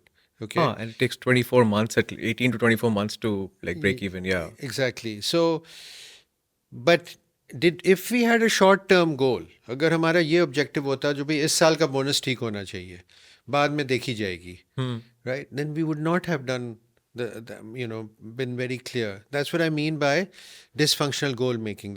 What is your long term goal? What do you want to achieve? And if you want to achieve, if you're clear on what your long term objective or goal is, then you need to sometimes sacrifice, if you like, your short term Gratification or some short-term objective or say some short-term profit, right? Yeah. Exactly, exactly. I mean, there are other examples I can give you as well. Like, for example, you may not be aware of this, but right from the outset, we were very clear that the backbone of the bank is technology. Okay. And because service was our pillar, we knew that if we did not have a very, very comprehensive or a very strong technology backbone, we would not be able to deliver product and service as well as we would want to. Okay. So we invested very heavily in technology. Okay. Um, the core banking system that we implemented, okay, was at that time one of the leading core banking systems in the world. Okay, but the first to be implemented in Pakistan, Temenos T24. Okay. Meezan was the first bank that implemented Temenos T24 in Pakistan in 2006, Okay. 2007, right? Today, there are more than 20 banks in Pakistan using Temenos T24. Okay. The last being HBL that just signed up with Temenos about a year ago. Okay. Wow. Okay, so we've never, you know, Short-term profitability के लिए you've never that like yeah. we invested heavily in technology. I mean, again, I don't know if you know this, लेकिन हमारा mobile app जो है is consistently been the number one mobile app in Pakistan. Okay. Okay, consistently. And this is not our rating. This is the rating by the Google Play Store or the iOS platform, the Apple Yeah. iOS platform, Yeah. right? Because they App give Store. they do Yeah. ratings. So if you look at the ratings, Mizan mobile app has consistently been over the last 3 or 4 years been number one because of the customer experience, our focus on customer experience. How do you improve that customer experience? What do you need to do? But but behind the scene, your technology has to work, Yeah, otherwise it's hard to deliver that, right? right? Yeah. One thing you said, which is what I'm just generally curious about, I'm not from banking, but there's something that was about if you want to be the largest retail bank in the world, you need, or in Pakistan, you need a large branch network, right? Which makes me think about all the fintechs and DRBs, जो अभी license मिले, and while we're at it, might as well just speak about it as well. What do you think? Like, number one, do you think this future is still branches, or do you think log अब digital first पे जाना शुरू करेंगे? And secondly, what do you think about the DRBs? Like, what do you think the challenges would be? What do you think the road ahead is for them? देखिए, that's a very important and a very I think relevant question in today's day, because every bank is talking about digital and digital transformation. बिल्कुल. What is clear is that Pakistan has a young population, right? 240, 50 million people, but I don't remember the percentage, but a very large percentage below the age of 30. Yeah, so right? it's like 65%. Yeah. 60, 65%. Yeah. Now, this is a segment of your population that is looking for that instant gratification, does not want to queue up to open an account, Of wants to course. be able to open an account instantly. 40 minute में घर पे खाना आ जाता है पका हुआ if I just press the right buttons, right? Exactly. Yeah. Exactly. Yeah. Right? So, what is your strategy going forward? Do you not open branches? Do you shut your branches down? Do you only go digital? So then you have to look around. Okay, I'll tell you, ये DRB की आपने बात की, right? जी, जी. तो चंद साल पहले state bank ने announce किया जो भाई हम डिजिटल बैंकिंग लाइसेंस देंगे, बिल्कुल. right? So we looked at this. We said, okay, should Meezan apply for a digital banking license? As you probably know, a lot of banks applied for ji, it. Ji. Meezan did not. Yeah. Okay, we didn't apply for a digital banking license. But was it because Irfan Sahab and myself just sat down and said, yaar, nahi karna? No.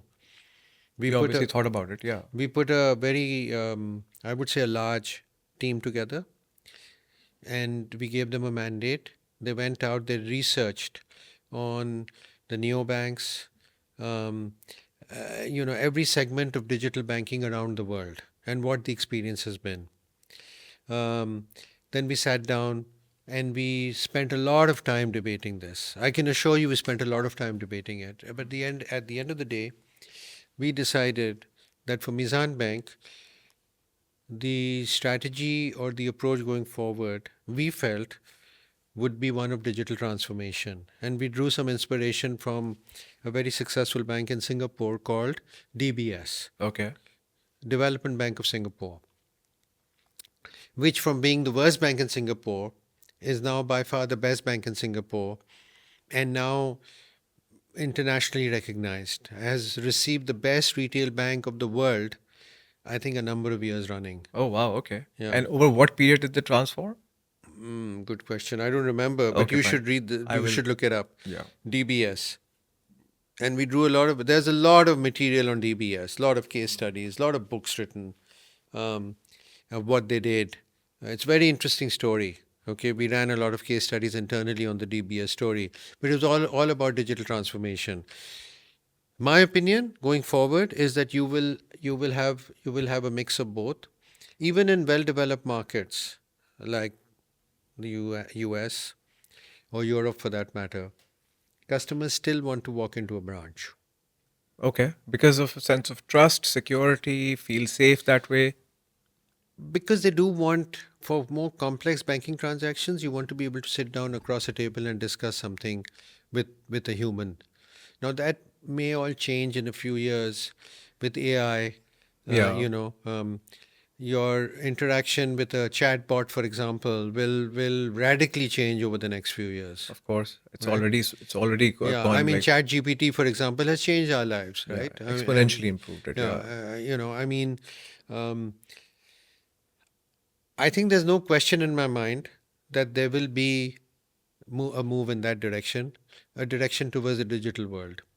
But having said that, I think branches, in my opinion, famous last words, will still remain relevant, at least in Pakistan, for quite a few years to come. Okay.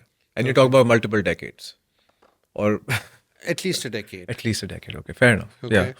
Because I cash भी तो बहुत है हमारे market में. Yeah. cash है और बड़े factors हैं, right? So under the circumstances, the strategy that a lot of banks are adopting, and I think Meezan is also looking at, is a strategy of digital transformation. How do you deliver product and service efficiently? Okay, under the trusted brand that you've created, because it takes a lot of hard work to create a trusted brand, right? And it's all about brand value. So if you can deliver what a digital bank can deliver to a customer, Through a conventional bank. then you have an advantage, right? So I think that is the way forward. Now, your question was, what do you think of DRBs? Yeah. I think DRBs have to think through very carefully as to what is the business case. You know, what niche are they going to? I mean, when you look at examples around the world, right? There's a UK DRB called Revolut. I don't know if Yeah. you've heard Of of course. Yeah. Revolut, right? I think Revolut has finally broken even or is now profitable after many, many years. But they followed a very consistent strategy that they offer the best exchange rate for travelers around Europe, ठीक है. right? With no FX fees, etc. Their app is amazing. I mean, I don't have a Revolut account, but my son does. My son lives and works in London. Okay. Fine. So whenever he's here, in fact, he's on a flight right now. He arrives tonight. Okay. Fine. So I look at, I ask him to go through the app with me, etc. It's an amazing app, right? So they're giving that experience. But even someone like my son who lives and works in London, has been there for many years, right? He doesn't keep all his money with Revolut. Of course. Because the new bank, his main money must be in a big bank. Yes. Exactly. Yeah. Okay. He's a young kid. Okay. And he does well, so he has some money. Yeah. Okay. But he doesn't keep all his money with the DRB. A very successful one at that. Yeah. Okay. So I think digital banks will struggle. If they don't have a very clear business strategy and a business case, I don't think they would survive. And especially, like, how do you get a deposit digitally? I think that's the real challenge, right? Because Pakistan में लोग deposit देने इस तरह तो नहीं जाते. I mean, when you talk about good apps, I love the user experience of Sada Pay. I think they have a very nice, simple, very good experience. And I wonder why say Meezan, Al Falah, HBL, why can't you guys have an experience as simple? And if someone wants, they can always that. I mean, it's all the, whenever I speak to someone, they say, हाँ, सारी functionalities हैं उस वाली. it's just not the same user experience. It It still isn't. requires you to click two, three things extra. It still requires you to go through two other screens. I agree. Smaller transactions still need you to put OTPs with Sada Pay and all. You don't need to put OTPs in a lot of different things. मेरे पास जब मैं करीम उसमें होता हूँ और मेरे पास cash खत्म हो जाता है तो मैंने ऑफर किया था उसने वहीं पे इंस्टेंट ट्रांसफर हो गया था and I didn't need to add an OTP for a 500 rupee transaction for a Kareem driver. If I had to, then the whole journey would have just failed then. But that was just one of the things. So yeah, this makes sense. But coming to fintechs, you've also been and another friend of ours, Omar bin Hassan, you've worked with fintechs as well and something like Hubble. I want to understand what your approach is towards collaboration and what kind of part that has played in Meezan's success. Oh, so this is an interesting question because typically banks have not been very open to collaborative arrangements with fintechs. Yeah. So we sat down in Mizan, and one of the things that I think you may have noticed in my discussions today is that we would have a lot of internal huddle and discussion because we have a very collaborative environment, right? So when we discussed what should be our strategy or approach towards fintechs, and we said we felt that it should be collaborative. So we put it out there that we are open to fintech collaboration. We will expose our APIs. We would love to work with fintechs because we don't need to conquer the world in every different sphere, right? There are a lot of very smart young kids out there. They're working. I mean, you mentioned Hubble, right? Yeah. Hubble has done an amazing job, developing a platform, a B2B platform, a supply chain platform. So we decided that as a strategy, and we worked with. I mean, Hubble is I think is an example where I would like to believe, and hopefully Omar will confirm that we worked very closely with Hubble, and in fact. I would even say that Mizan was partly responsible for some of their success. They're very Of course, yeah, he says that. He says, at least I know. I've heard him say that multiple times in his conversation. so Yeah, he so loves I Mizan. yeah, and why? Because I think we felt that you know he's doing something that we don't really want to replicate. We don't have to replicate and do everything that everyone is trying to do, right? So we need to focus on what we can do, and we should allow people who are focusing on different niches and different markets or different subsets or products.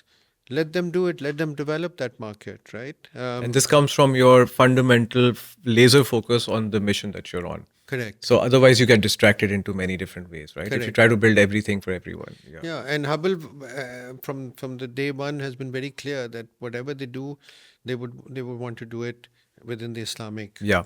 framework, right? So I think that was something that we decided. Hubble is a good example of a good collaboration that has worked well. Others we've tried many. Some don't work that well. Some work, but at the end of the day, I think I think there's a lot out there for everyone, Of right? course. Yeah. So we there is no reason for you to try and reinvent the wheel everywhere. No, absolutely. Uh, Coming back to Mizan's journey, we've spoken about the pillars of success, which has been non-negotiable, which is the Sharia compliance. Your other thing that you mentioned was people, and then strategy. What else would you say played a critical role in Mizan's success? Or say, what other milestone would you say was pivotal in Mizan's success? Okay, I mentioned the SocGen Yeah. acquisition. That was like a dream acquisition. ठीक है. Okay, I mean SocGen at that time was the 13th largest bank in the world, Okay. and they gave us everything. They allowed us to use their core banking system for 1 year. Okay, they gave us their manuals, they gave us their systems, they gave us everything. In fact, not just that, but for a new bank, because trade and trade finance is critical in Pakistan, right? Import, export. Yeah. How do you open a letter of credit? You need something also called banking lines. dollar lines, LC, what we call LC confirmation lines, right?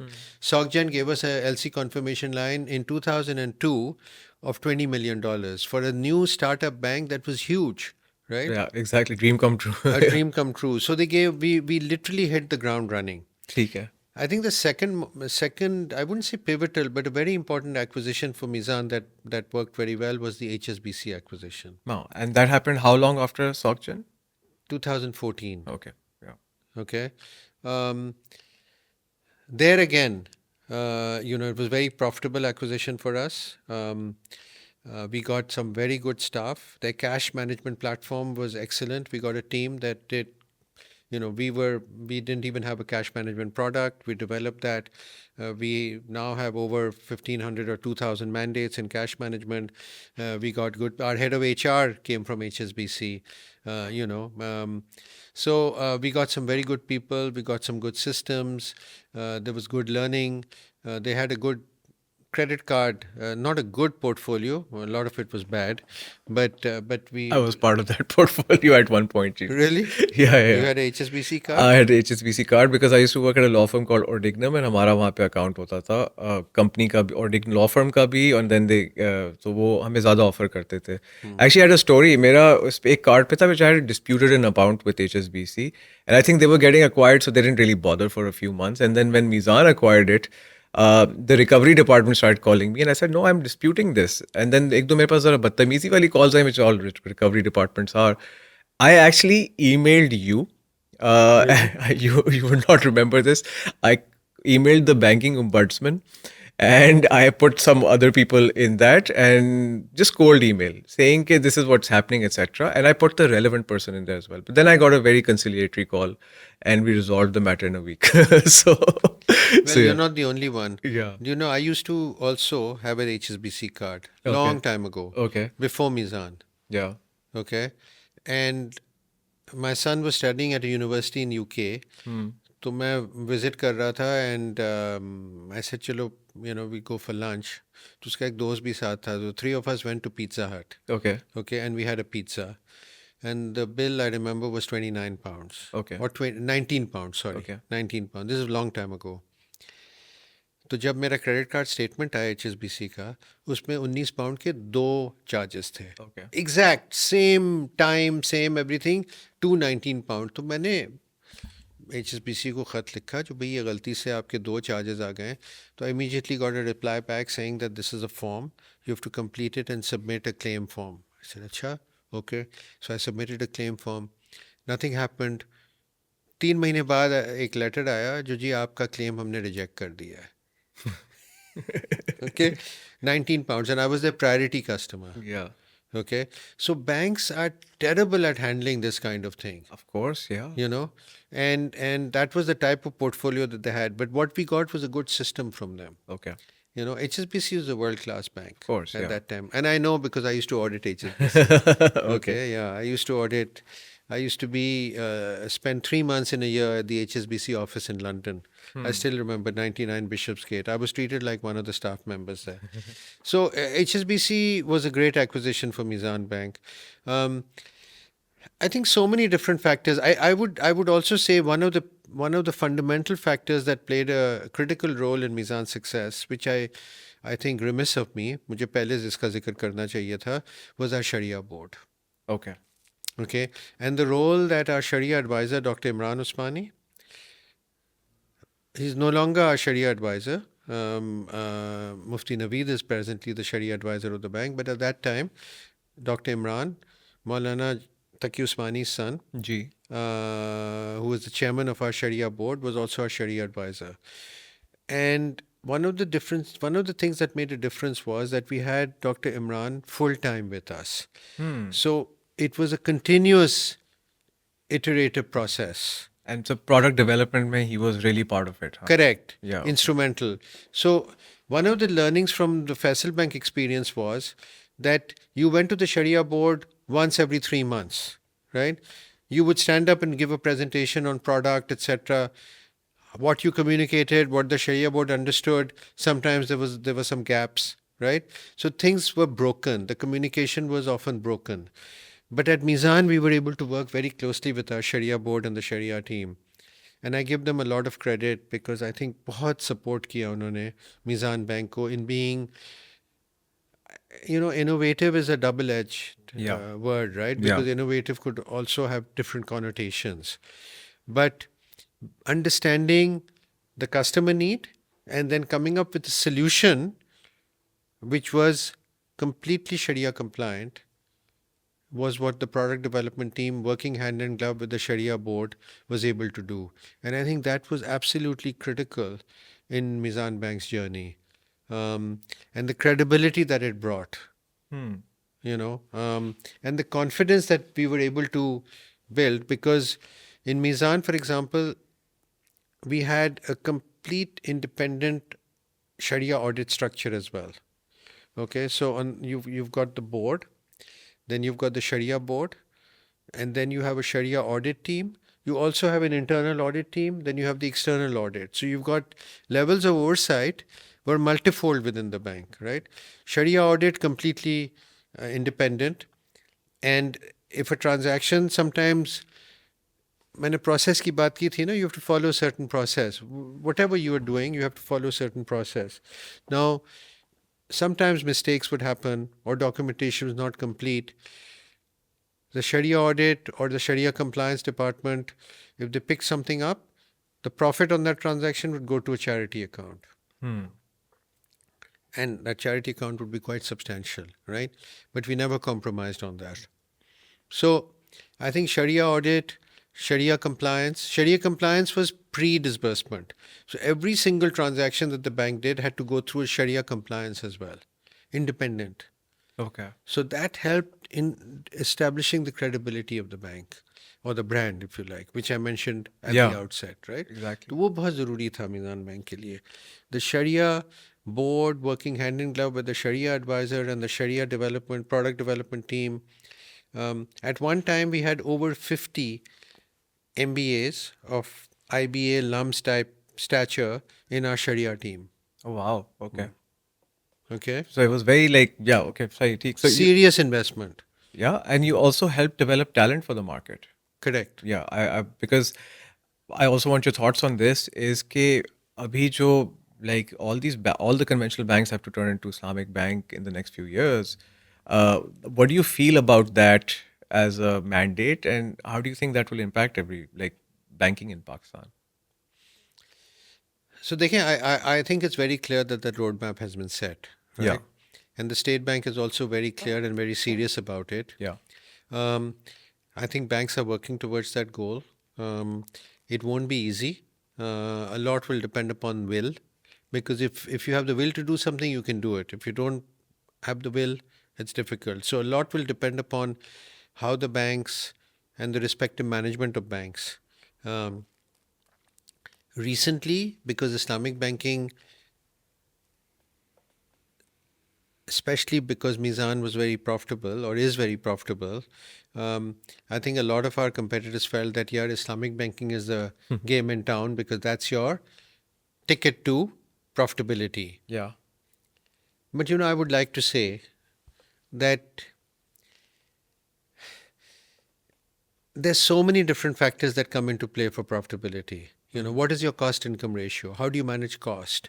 I think one of the things that, again, we were very, very focused at Meezan Bank, and again, a lot of credit goes to Mr. Irfan Siddiqui, that we were very, very careful when it came to cost. We were not, I would say, we didn't compromise quality due to cost, but we were careful. And therefore, we've been able to manage our cost income ratio. So it's also a matter of management, right? How efficient is your management? I don't want to take any names, but I think numbers are available. If you compare overhead cost or admin cost between banks, comparable banks, you'll see the difference. Our admin cost is a lot lower. So it's not just, people say that, yeah, Islamic banks had a significant advantage because of the MDR. Yeah. Right? अभी तो वो change भी हो गया है बिल्कुल, अब तो ज़्यादा रिसेंटली, डिफरेंस नहीं रहा है उसमें। राइट? वेल, हाँ, बहुत कम रह गया, लेकिन एमडीआर की वजह से लोग कहते थे ओ बैंक्स पार्टी कर रहे हैं, इतना या पैसा बना रहे हैं, बट देखो बात यह है, जो what people would not highlight is the fact that Islamic banks also had a big disadvantage on your government security portfolio. Consistently, the yield on the government security portfolio of conventional banks would be between 100 to 150 basis points more than Islamic. than the Islamic portfolio, right? That's very significant. It's not a small number, and we had shared a lot of these workings with the state bank, which is why this so-called MDR concession, if you like, would have been taken away a lot earlier. But I mean, I really feel that the central bank, the State Bank of Pakistan, does an amazing job. I've interacted with the other central banks. I think the State Bank in Pakistan is very, very competent and very good, and they have some very good people, and lot of reforms also went into the central bank, both in terms of the quality of people and the infrastructure and so on and so forth. So they do a very good job, and they understand what is in the best interest of banking. So I think going forward, it'll depend upon how the central bank implements that particular roadmap. It won't be easy. It's going to take a lot, Yeah, right? because it reminds me of the time when you spoke about in the 70s when it was mandated. I feel like this should never be mandated. People should do it of their own accord, and that's when people do things in the true spirit of things, as opposed to something they just have to do, have to convert everything, have to start everything to. Huh, I mean, that's a fair sort of view. But having said that, it's been mandated, or that's the ruling of your highest Yeah, apex court in your body, right? So when that ruling has come, then until that ruling changes, it is there, and banks will have to work towards implementing it. Now, whether they can or not, I think is difficult for me to comment. of course. Okay, Arsab, so I know I've taken up a chunk of your time. I just have final couple of questions. Uh, if you were to start a fintech today in Pakistan, in the financial services sector, and knowing everything you know at Meezan, what areas would you explore where now you've seen the whole banking side and the financial services side? Where do you feel are the gaps, and what areas would you explore? I wish I had a reasonable answer for that. Um, no, honestly, difficult for me to say. I mean, I just feel that stay away from, the ये जो भेड़ चाल का एक है ना, हाँ, everyone is getting onto the payments platform, yeah, whether it's P2P or P2B, commoditized um, products or services, you will always be beaten down to the thinnest margins. Everyone, and it becomes very difficult to compete or develop a reasonable business case. I mean, आपने DRBs की बात की. Do you know the cost of technology for these digital banks is huge, yeah, right? It's absolutely enormous. And the question is, how do you defray that cost? What is your business case? But talking about fintechs, I think like Hubble is a good example, right, of yeah, success. I think Hubble is a big success. yeah. They had a very clear strategy of a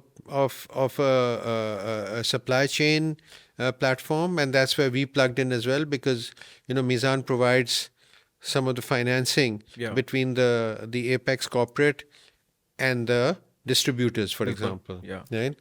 Um, we also have the other side of the chain where you've got the apex corporate, like let's say whatever name I am, Engro or any large Coca-Cola. corporation, Yeah, yeah. and then you've got vendors that feed into that corporation, or Toyota, Indus Motors. You've got vendors feeding into them.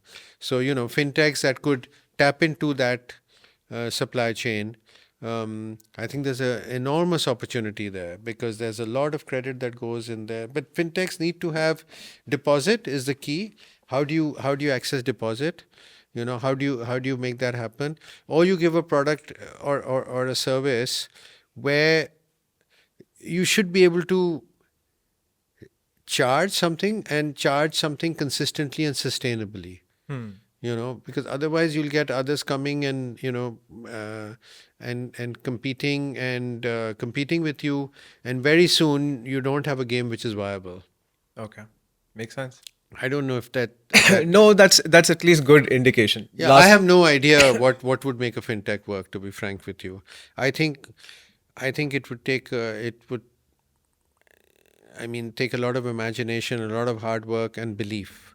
Yeah. Again, but believe in what you're doing, and then things can work out. Last question. Are So anyone who's a professional banker today, early career, mid career, what advice would you have for them to say grow in their role, improve themselves, upskill themselves? Okay, great question. Mm, there's no easy answer to this one, but what I see, okay, is one, I see in young people, they're very impatient. Okay, I think there is a lot of merit in being a little patient. Okay, of course, I can give you standard things like you've got to work hard. You've got to you've got to be disciplined. Of course, yeah. I think discipline is very important. So those are given. Yeah. I would say it's like um, it's something that you have to have if you want to get ahead. So You the need baseline, yeah. yeah, you need to understand, or you need to have the skills required for that job, whatever that job may be. So those attributes are a given, but now I'm talking about something else. I'm Yeah. talking about that believe in what you're doing and be passionate about it. I think passion is very important. I often see lack of passion, because if you don't have passion, I don't think you can really deliver. You know.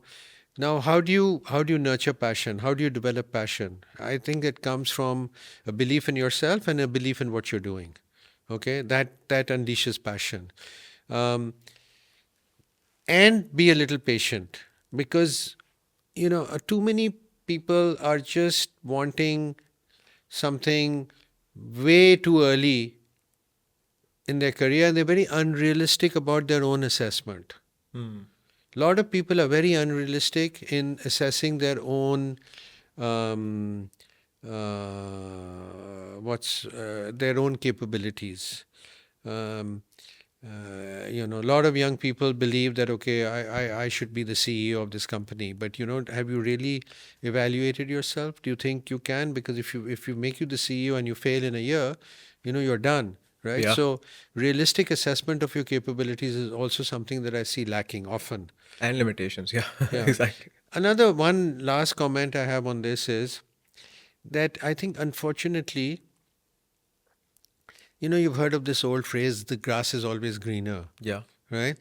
I see too much of that. And we always are thinking that, yeah, something round the corner will be better for me, and we are always in this mindset, if you like, or in this mode where we are thinking that, okay, somehow something round the corner will be better, things will be very rosy and things will be great, but what I'm doing is rubbish, it's a waste of time.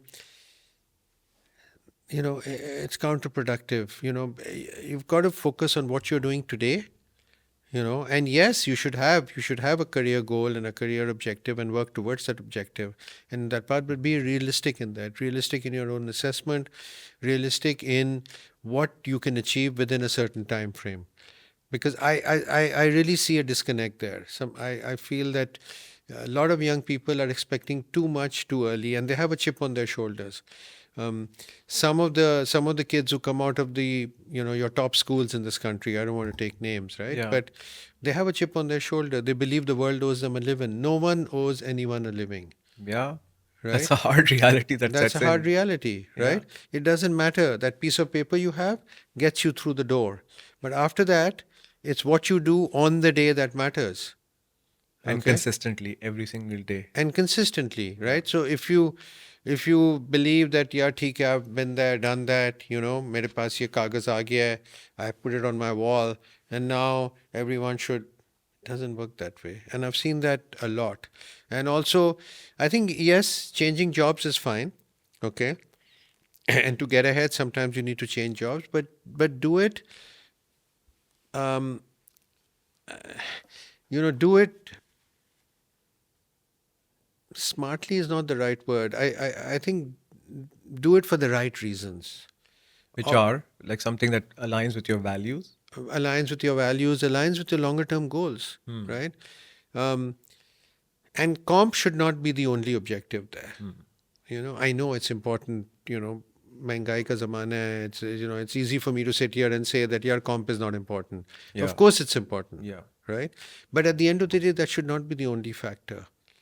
you know um, I think these are a few things that I would say that I have seen or experienced, which would make a difference. And take risks, like calculated risks, like you did. It worked out really well for you. Take risks, yeah. At the end of the day, I think taking risks is also important, and having belief in yourself that Yeah. yes, take risks, but realistically, matlab, you decide to jump off a cliff, it won't end well, right? So Yeah, yeah, of course.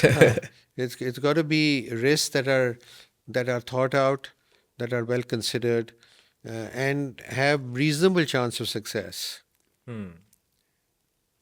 Fair enough. Arsab, thank you so much for your time. You're If there's welcome. anything else you want to talk about, otherwise, I really appreciate you taking the time out. No, not at all, Mubariz. Thank you so much. Yeah, I mean, there's so much to talk about. But Yeah, of course. one thing I will say though Gigi. is that in my life, for example, I think having some hobby or some passion outside your work is also very important. Now, it Okay. may be just your family. Yeah. It may be like in my case, I really enjoy reading. So Would you have some recommendations as well? oh, I can give you lots, but honestly, I think I think um, I think having a hobby or something which takes you away from your work is also very important. You know, um, and that it's that whole package. Your Yeah. family is very important. Give them the time that they need, um, but at the same time, give yourself the time that you need. Whether it's a sport that you want to play, or just reading in your personal time, or whatever you want to do, gardening. But I think having something which is outside just your workspace and your family is also important. Perfect. And that gives you the whole well-rounded like perspective in life. It can't just be one thing overdone. I Yeah, think yeah. so, yeah. Yeah, yeah. No. Perfect. Thank you so much, Arisaf. Thank You're you so much. welcome. Really appreciate it. You're welcome. Anytime. All the best. Thank you.